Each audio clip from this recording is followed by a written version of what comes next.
Pour moi, c'en est un, parce que donc j'ai travaillé sur les aspirations, qui était un thème que je souhaitais séparer des désirs et des besoins dont nous avons parlé la dernière fois. Et ces aspirations qui me posent et qui me posaient jusqu'à présent beaucoup de questions.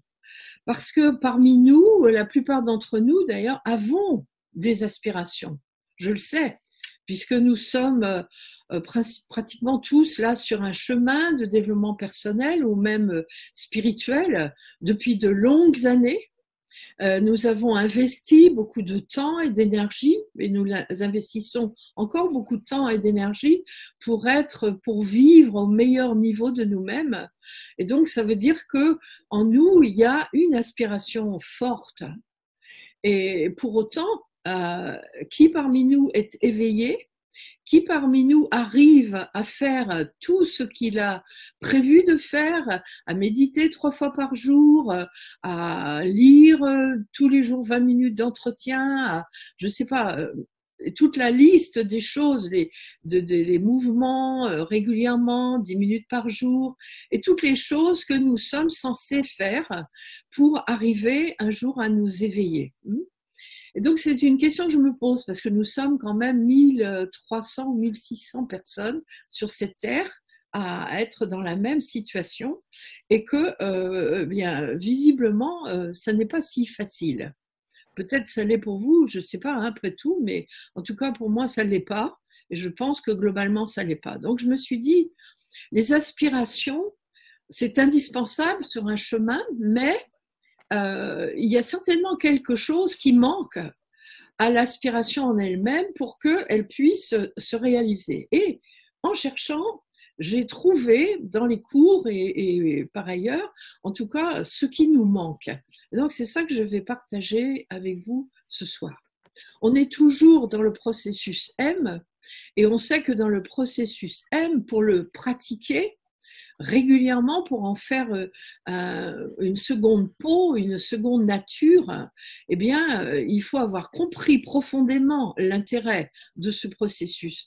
Et il faut qu'il fasse partie de nous pour que, lorsque nous rencontrons quelqu'un avec lequel il y a parfois des difficultés, eh bien, nous ayons tout de suite le réflexe de mettre en place une façon de se comporter avec la personne, mais à partir d'une aspiration que nous avons et qui fait que ça va être facile, certainement pas, mais en tout cas que ça va être largement facilité. Et si cette aspiration n'est pas présente, je ne vois pas comment nous allons continuer à faire ce travail. Ça me paraît bien difficile. Et c'est ça qu'on va regarder ensemble. Donc, la dernière fois, nous avons vu la différence qu'il y a entre les besoins et les désirs. Très rapidement, est-ce que vous vous en souvenez quand même? Qu'est-ce que c'est un besoin? Qu'est-ce que c'est un désir et la différence entre les deux? Il y a quelqu'un qui veut le rappeler peut-être? Je vous ai envoyé à tous, vous avez une liste de besoins aussi pour vous amuser à puiser dedans et pour trouver ceux qui vous intéressent. Oui, très bien Jean-Claude, tu as ta liste, mais ton aspiration a-t-elle été si forte que pendant toute la semaine, tu as regardé dans certaines occasions quel était ton besoin? Oui, c'est quoi la différence alors dans vos souvenirs? S'il y a encore des souvenirs. Oui, Jacques, je ne t'entends pas. On a vu que les besoins étaient peu nombreux, qu'ils étaient communs à tous les peuples de l'humanité. Oui, c'est ça. Voilà, et que les désirs, par contre, étaient infinis et surtout, ils laissent toujours un sentiment d'incomplétude et plus on cherche à les nourrir, plus on a besoin de les nourrir. Tout à fait. Mais écoute, c'est un super bon résumé. Et effectivement, et les désirs sont ce sont des, je veux dire, il y en a des quantités, c'est aussi ce qui fait que ça nous maintient en vie, parce que le jour où on n'a plus de désir, en général, on est mort. Hein. Celui qui veut se suicider, il n'en a plus de désir en dehors de se suicider, qui est le dernier. Et les désirs, ils sont là pour combler les trous qui sont dans notre essence et qui sont là depuis notre enfance parce que nos besoins n'ont pas été satisfaits. Donc il y a un lien vraiment entre les deux. Nous avons des besoins qui sont des besoins communs à tous les êtres humains, besoin d'amour, besoin de sécurité, besoin de lien, besoin de comprendre, besoin de liberté. On les a résumés à travers Idriss Lord entre les deux besoins d'autonomie et d'appartenance. Et quand ces besoins ne sont pas satisfaits, dans notre enfance, il est arrivé à chacun d'entre nous, à certains moments au moins, de ne pas avoir satisfaction de nos besoins. Eh bien, ça va créer des difficultés à vivre et nous allons tenter de combler cet immense trou en rajoutant par là-dessus une succession de désirs qu'on va chercher à satisfaire instant après instant, et qui ne seront de toute façon jamais satisfaits. Donc on est pris dans ce piège-là. Et donc on sait que lorsque ça ne va pas, déjà à l'intérieur de nous, et tout seul, on n'a même besoin de personne pour ça, lorsque ça ne va pas, et lorsque ça ne va pas avec un autre, eh bien il y a toujours un besoin derrière qui n'est pas satisfait. Et la proposition, la dernière fois, c'était quand vous avez dans votre pensée si seulement elle n'était pas là, si seulement tout ce que vous voulez d'ailleurs, eh bien, il y avait probablement un besoin qui n'était pas satisfait. Et ma proposition, c'était de regarder ça. Je ne sais pas si vous l'avez fait, on ne fait pas d'interrogation écrite, donc je vous laisse avec vous-même, avec les propositions. Et puis après, il y a les aspirations. Donc, les aspirations, pour vous, qu'est-ce que c'est qu'une aspiration? Quelle définition vous pourriez en donner?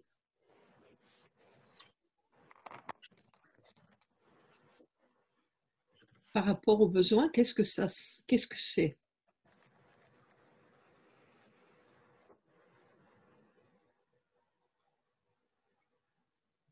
Oui, Jacques? Pour moi, c'est ce qui permet de nourrir l'essence. Oui. Christophe, tu voulais dire quelque chose? Moi, c'est quelque chose de grand qui nous attire, sans qu'on comprenne forcément. Oui, c'est quelque chose de grand et qui nous attire. Oui, Jean-Claude? Oui, de quelque chose de très, c'est pareil, de très profond, mais dont on n'a pas forcément conscience. Oui. Dont on n'a pas forcément conscience. Oui, on peut le dire comme ça, on peut en avoir conscience aussi quand même. Hein. Mais là où tu as raison, c'est que de toute façon, même si nous étions un être humain avec une fausse personnalité très marquée, nous avons des aspirations en nous, mais qui sont recouvertes par les couches et les couches de notre conditionnement. Donc ces aspirations, elles existent en tout être humain, mais qu'il en soit conscient ou qu'il n'en soit pas conscient. Donc Idriss Lord en donne une définition que je vais vous donner. C'est une résonance, dit-il, avec quelque chose en nous qui veut nous aspirer. Et ce quelque chose qui veut nous aspirer, forcément, est toujours quelque chose d'élevé, évidemment, quelque chose d'élevé en nous, et qui vit toujours en nous, et qui se manifeste, cette aspiration, par ce que Idriss le rappelle, une nostalgie spirituelle. Ah, merci. Et c'est cette nostalgie spirituelle que l'on ressent à certains moments quand on regarde un beau paysage, quand on regarde quelque chose de très beau, quand on entend une très belle musique, ou qu'on a conscience de vivre un instant précieux qui à la fois nous rend cet instant sublime et à la fois nous laisse un goût nostalgique, un peu de tristesse, qui est très difficile à expliquer et que parfois, il arrive parfois que nous en sentions même coupables. Comment je peux pleurer, parce que ça peut faire monter mes larmes, alors que finalement, là, je suis tellement bien. Donc, quand je suis dans cet état, eh bien, je suis en résonance avec quelque chose qui veut m'aspirer. Et ce quelque chose qui veut m'aspirer, c'est forcément, enfin, quand je dis forcément, c'est, qu'est-ce que c'est? C'est mon essence, probablement, qui pousse des cris, qui hurle même peut-être. En tout cas, c'est quelque chose de très élevé en moi. Et donc, j'ai bien aimé, en retrouvant ça, cette idée de nostalgie spirituelle sur lesquelles certaines personnes savent mettre un nom et d'autres le vivent sans savoir mettre un nom. Et je suis même persuadée qu'il y a des gens dans les prisons, des gens qui sont tout sauf dans un chemin spirituel, qui vivent à des moments cette nostalgie spirituelle sans être capable de la nommer. Et puis parfois, nous sommes capables de la nommer puisque même nous sommes censés avoir tous énoncé nos aspirations. Donc, je ne sais pas quelles sont les vôtres. Moi, je peux vous dire quelle est la mienne. Mon aspiration la plus élevée, c'est... et depuis que je suis toute petite, mon aspiration la plus élevée, c'est revenir sur Terre tant qu'il y a quelqu'un qui est malheureux. Quand j'avais 8-9 ans, déjà, c'était mon aspiration et elle est toujours restée la même. Mais ce n'est pas pour autant que je vais la réaliser. On peut avoir cette aspiration à l'idée de rêve. Il y a des tas de gens qui ont des rêves comme ça. Mais pourquoi est-ce que je ne la réaliserai pas? Parce que pour que mon aspiration se réalise, il me faut de l'ambition. Et c'est mon ambition qui va me permettre de réaliser mon aspiration. Et donc, dans ces cas-là, on va regarder un peu le dictionnaire qui nous dit que l'aspiration, c'est une force intérieure qui nous pousse, c'est une tendance qui est très profonde en nous, qui nous pousse vers un idéal ou une meilleure situation. Par exemple, un peuple qui aspire à la liberté. On appelle ça une aspiration. Mais il y a des peuples qui... Oui, Marie, tu mets ton truc, s'il te plaît. Oui? Regina a des problèmes pour rentrer. Je ne peux rien y faire pour elle. Je ne l'ai pas dans les personnes qui veulent rentrer. Ok. Elle a peut-être pas pris le bon code, hein, parce qu'il n'est pas le même que lundi. Hein. Et donc, je ne sais plus où j'en étais. Oui, l'aspiration d'un peuple à la liberté. Il y a des tas de peuples sur Terre qui aspirent à la liberté depuis des millénaires. Pour autant, ils n'y sont pas forcément arrivés, mais cette aspiration, elle est légitime puisqu'elle correspond à un besoin de l'être humain. C'est plus un besoin qu'une aspiration. Et donc, quand j'ai regardé ce que disent les autres, en dehors d'Idriss Lahore, et donc là, il s'agit d'un dictionnaire, mais dans les autres, c'est pareil, j'ai vu qu'il y avait une confusion entre aspiration, ambition, rêve, idéal et tous les autres mots qu'on peut utiliser. Et pour ça, on va bien faire la différence entre une ambition et une aspiration. Et vous allez voir que l'aspiration se nourrit de l'ambition, même si l'ambition, au départ, est perçue comme quelque chose de négatif. Quand on dit de quelqu'un qu'il est ambitieux, on l'imagine, comment d'ailleurs, individualiste, égocentriste, capable de monter sur le dos de quelqu'un pour arriver à ses objectifs. On pense ça. Sauf que nous, notre ambition, nous allons la mettre au service de notre aspiration. Donc, on part déjà dans une idée qui est particulière. L'ambition, c'est ce que je veux réaliser. L'aspiration, c'est ce que je veux être. Déjà, la grande différence entre les deux, dans un cas, c'est ce que je veux réaliser concrètement de manière à ce que ça se voit, que je le sache, que tout le monde le voit. Et l'aspiration, c'est ce que je veux être. Et alors ça, c'est quelque chose qui se manifeste pas aussi facilement. Peut-être pourrait-on le voir à l'œuvre à travers la manifestation des 5 qualités de l'esprit. Mais on est vraiment dans l'être. Dans l'ambition, même si c'est mal perçu, nous avons un désir ardent. quand quelqu'un dit ou qu'on dit de quelqu'un il a de l'ambition, on imagine très bien que cette personne, elle se bat vraiment et elle fait des efforts réels avec acharnement, avec obstination pour atteindre ses objectifs. Et donc, elle met tout en place concrètement, de manière visible, pour arriver à ce qu'elle veut obtenir. Et ça se voit. Et dans l'ambition, en fait, elle est nourrie d'une multitude de désirs, l'ambition. Un désir après l'autre. On pourrait dire qu'il y a une masse de désirs qui sont au service de l'ambition. Tout dépend du type d'ambition, mais en tout cas, ils ont leur place là, à cet endroit-là. Et donc, c'est très puissant, l'énergie qu'il y a à vouloir obtenir quelque chose.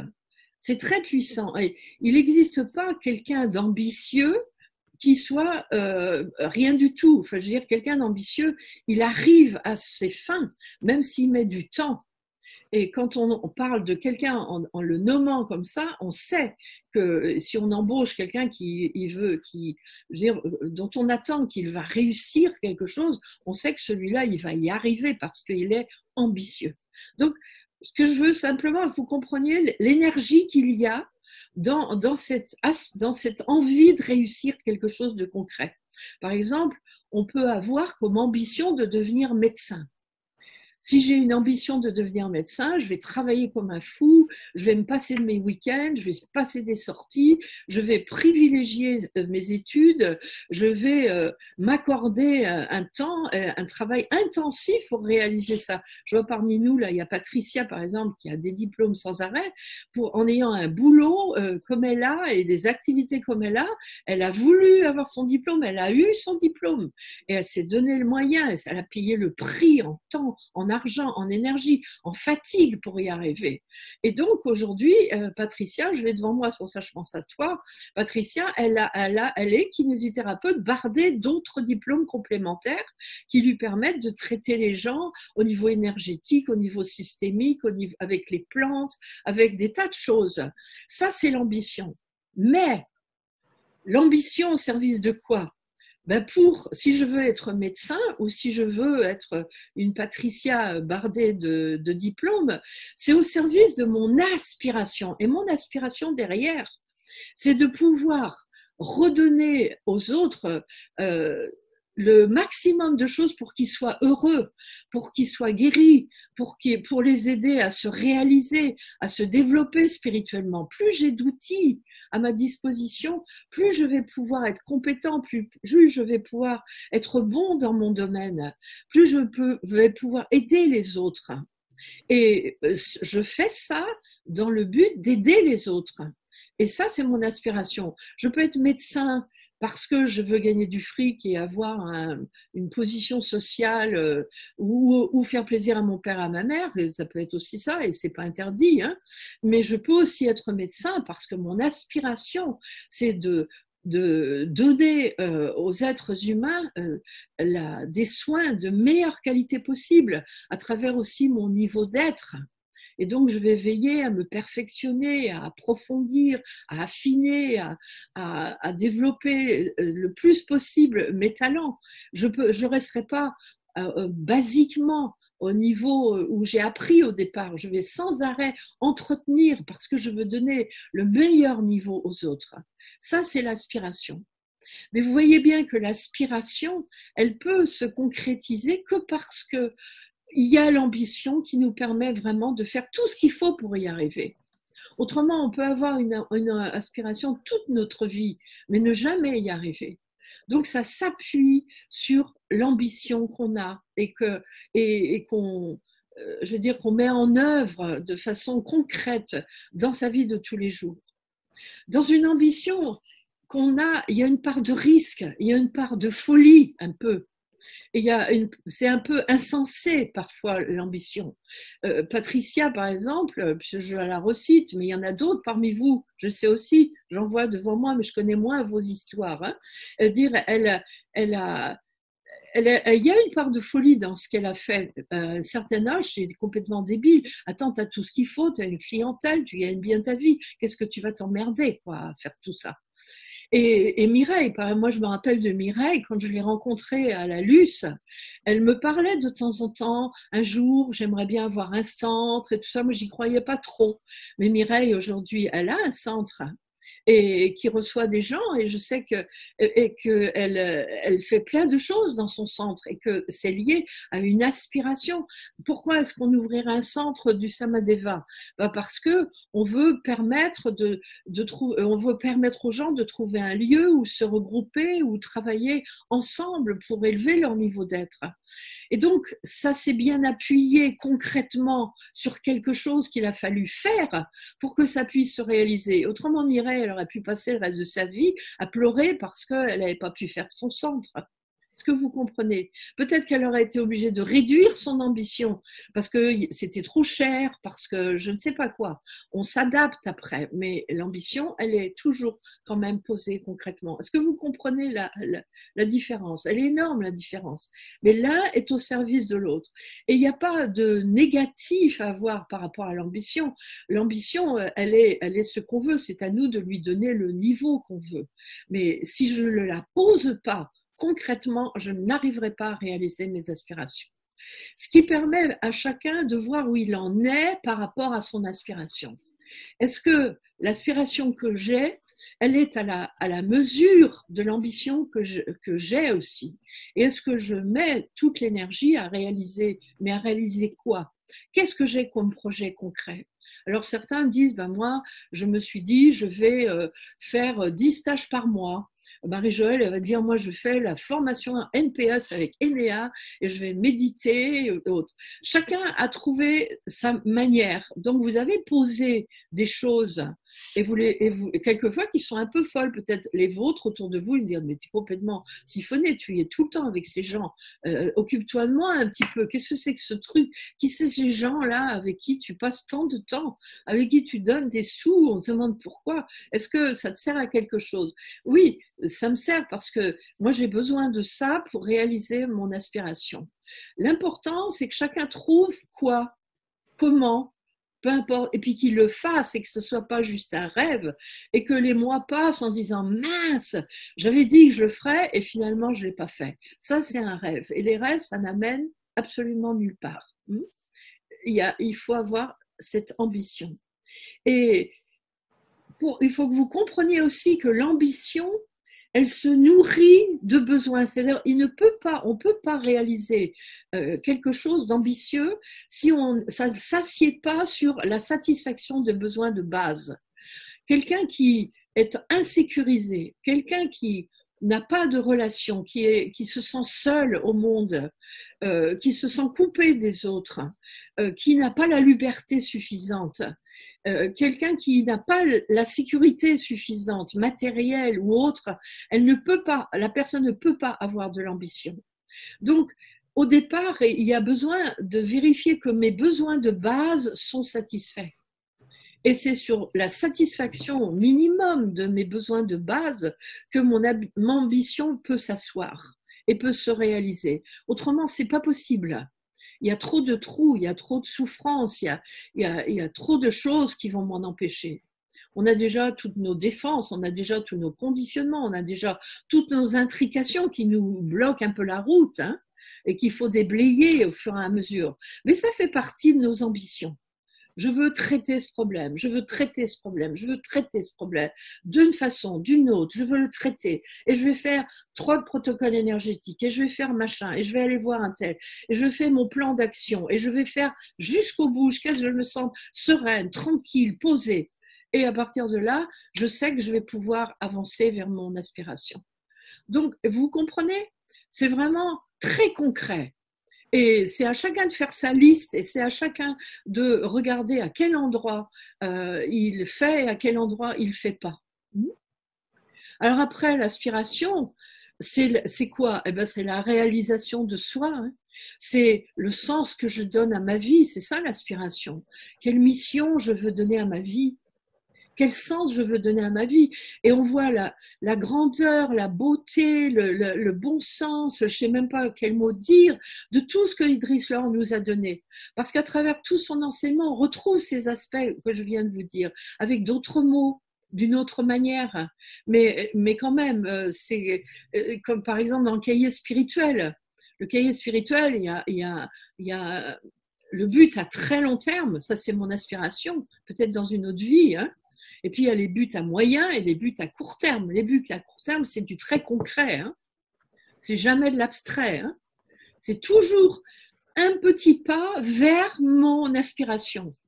Si je souris aujourd'hui à 3 personnes, eh ben c'est concret. Ce soir, je pourrais, grâce à ce qu'on fait le soir, la rétrospective, je peux vérifier que je l'ai fait. Donc j'ai une ambition pour la journée ou pour la demi-journée. Mais si je le fais pas, le temps va passer et j'aspire, mon aspiration, mon but grand là, il va rester dans le vide, hein. Donc tout a été donné dans l'enseignement, tout a été donné comme outil concret pour réaliser ça. Et à chaque fois, je me suis émerveillée de cette grandeur, de ce bon sens, de cette simplicité aussi de ce qui nous a été donné. J'essaye simplement de vous le dire autrement, avec d'autres mots. Je suis une fille de terrain et j'essaie de matérialiser dans la vie de façon bien concrète, mais c'est la même chose évidemment que ce que nous dit l'enseignement que nous suivons. Et donc, dans l'aspiration, c'est un idéal qu'on veut atteindre, ce sont des pensées nobles avec de l'espoir aussi, en sachant qu'en plus, on a une loi de l'Atria, on sait qu'il y aura des obstacles. Et puis, on a eu un magnifique outil qui est l'octave de la réalisation. Il nous explique même les étapes qu'il ne faut pas manquer pour arriver jusqu'au bout de nos ambitions, déjà pour commencer, hein, et pour arriver à notre aspiration.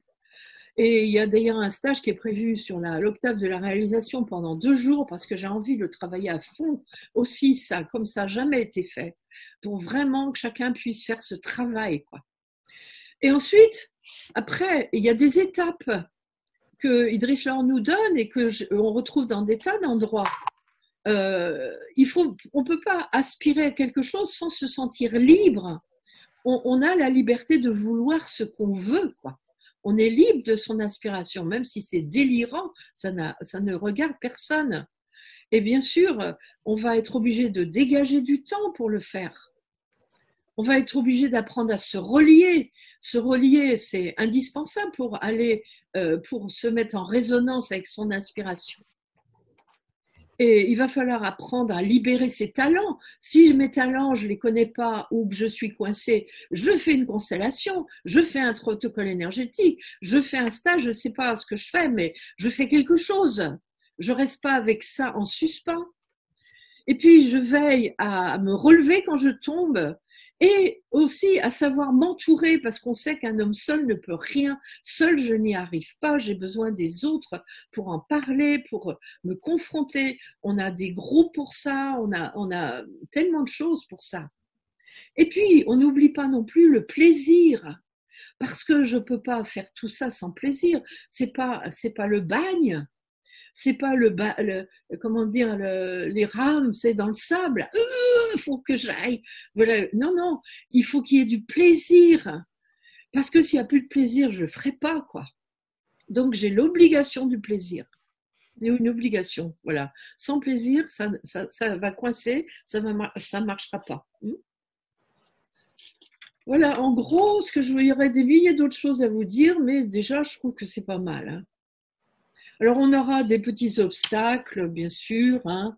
Voilà, on va se comparer aux autres, on va voir nos conditionnements, on va voir nos croyances limitantes, je mérite pas, je suis pas capable, machin, j'ai droit qu'une chose, c'est d'être malheureux.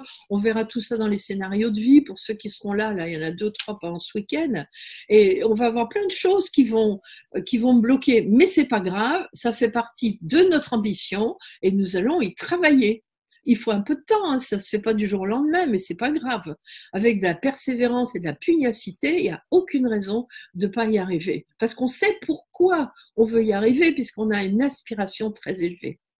Et encore de nouveau, j'ai retrouvé ça 3 fois dans les écrits que j'ai vus d'Idriss Lahore, toujours profiter des moments de plaisir et s'accorder des moments de plaisir. Moi, ça m'a bien plu, ça. J'ai mis en rouge, là, pour pas l'oublier. Alors, en finalité, ben, il y a l'accomplissement. L'accomplissement, mes amis, c'est le point à la fin de la phrase. C'est la cerise sur le gâteau. C'est l'impression à des moments que tout est accompli. D'ailleurs, il n'y a pas le Christ qui a dit ça sur la croix à un moment donné. Tout est accompli. Ah, moi j'aimerais bien me dire à des moments tout est accompli. Alors on a des moments d'intense satisfaction lorsque nos ambitions se réalisent, même si elles sont très petites. Comment il appelle ça, Idriss Lahore? Le contentement intérieur. C'est-à-dire on s'arrête un peu et on déguste l'instant. Alors peut-être c'est de ces instants-là dont il parle, mais quand ils existent, alors on se réjouit. On se fait plaisir, on se fait du bien, pas forcément en buvant un verre de whisky, mais on peut le faire de manière peut-être un peu plus saine pour notre santé. Et après tout, je n'en sais rien. Donc nous ne sommes pas nés avec des ambitions. Personne. On se les a fabriquées tout seul. On a été aidé ou pas par notre éducation, mais c'est bien notre travail à nous de le développer. Voilà, je vous ai parlé longtemps là. C'est bon? Est-ce que c'est clair pour vous? Oui? Vous avez une question? Parce qu'après, je vais vous envoyer dans les salles pour faire un petit travail quand même. Oui, Marie-Joëlle? Ce que je ressens, c'est que l'ambition, c'est comme un moteur par le fait. Tout à fait. Merci, c'est ça. C'est un moteur. Le tout, c'est d'enlever la dimension négative qu'on donne au mot ambition, la plupart du temps. Et donc, on est aussi libre, nous, de décider de lui donner un autre sens, parce qu'elle est toujours au service de quelque chose, l'ambition.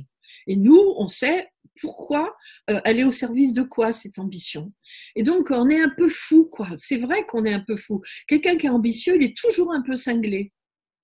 Il est toujours un peu cinglé. Je me rappelle autrefois, à la NPE, moi, je faisais des cours pour les demandeurs d'emploi qui voulaient créer leurs entreprises. Et il y avait des banquiers qui venaient, il y avait des tas de gens, des assureurs et tout ça, qui venaient aussi. Et une fois, il y a un banquier qui a dit aux demandeurs d'emploi, pour créer une entreprise, il faut 95% d'inconscience et 5% de business plan correct. Eh bien, il avait tout à fait raison. Parce que l'inconscience, quand il disait inconscience, il parlait de la folie. S'il n'y a pas cette folie, qui s'appuie quand même sur un business plan correct, malgré tout, s'il n'y a pas la folie, eh ben, on ne crée rien. Et vous vous rappelez dans les périodes 68, pour ceux qui, ben, il y en a parmi nous qui ont vécu les années 68, à l'époque, il y en a qui voulaient aller dans le Cantal, élever des chèvres et faire du fromage. Je veux dire, il y avait des rêves délirants comme ça. Il y en a qui sont arrivés, très peu.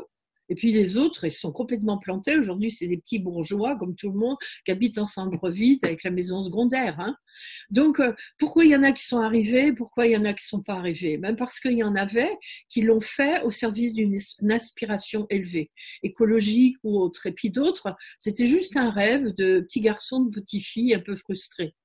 Et donc, nous, on n'est pas obligés de faire la même chose. Voilà. Donc, je vais vous proposer quelques minutes par 2 dans les salles pour partager sur votre aspiration principale et puis quelles ambitions vous avez pour réaliser cette aspiration. Très bien, je vous ai tous retrouvés, à part notre Christine, mais elle enregistre. Alors, je vois des sourires. Alors, je ne sais pas, qu'est-ce qui vous a tant réjoui? Est-ce que quelqu'un veut partager un peu le fruit de ce qui s'est passé?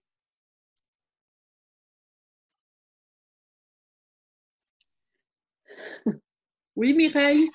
Ouais, c'était vraiment très agréable et ça m'a recontacté effectivement avec la part de folie qu'il faut pour pour que ça se réalise, quoi. Au départ, c'était juste improbable. Voilà. Et ça m'a fait plaisir de recontacter ça et de me dire ah c'est bien, j'ai eu cette part de folie à une époque. Oui. C'est super, voilà. Tu l'as toujours, hein, quand Clara et moi, nous te disons que tu n'es pas raisonnable pour faire certaines choses, tu le fais quand même.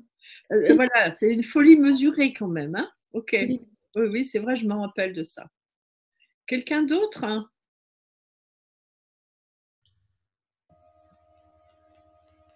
Oui, Christophe. Oui, alors, moi, ce qui me plaît, c'est ce que tu as dit, qu'il faut avoir cette part de folie. Parce que quand tu mets quelque chose dans le champ d'une discussion auquel, enfin, moi, quand je mets quelque chose dans le champ d'une discussion en me disant c'est pas possible, c'est là que ça se réalise, quoi. Et c'est extraordinaire. Donc, faut pas hésiter à sortir tous nos grains de folie parce que dedans, il y a des pépites.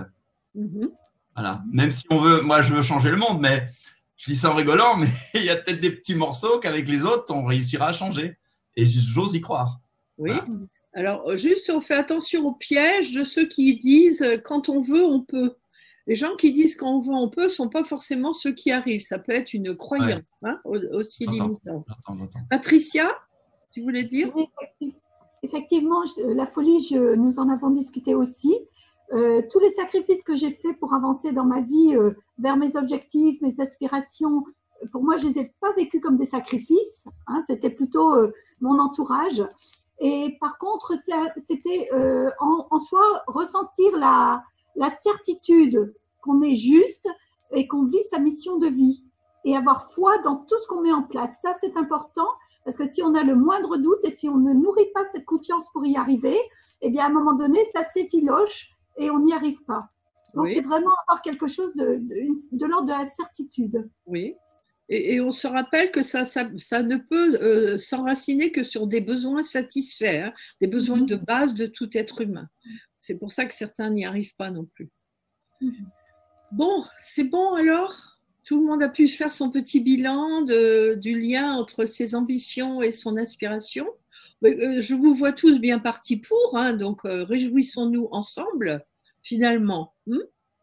Voilà, parce que vous êtes assez fous pour revenir toutes les semaines, donc c'est qu'il y a un grain de folie. Voilà, même la petite, là, elle aura peut-être son grain de folie avec Marie. Bonjour. Bonjour, mon bijou. Oui. Elle attend de voir le petit chien. Ah, bah oui, mais il n'est pas là, il fait dodo. Il dort. Il dort. Elle est trop mignonne. Oui, elle est mignonne. Bien, merci de votre écoute. Merci d'avoir été là, d'être là. Nous ferons la prochaine fois, si j'ai pas d'accident, pas de problème, rien, mais le grain de folie aidant, on va y arriver.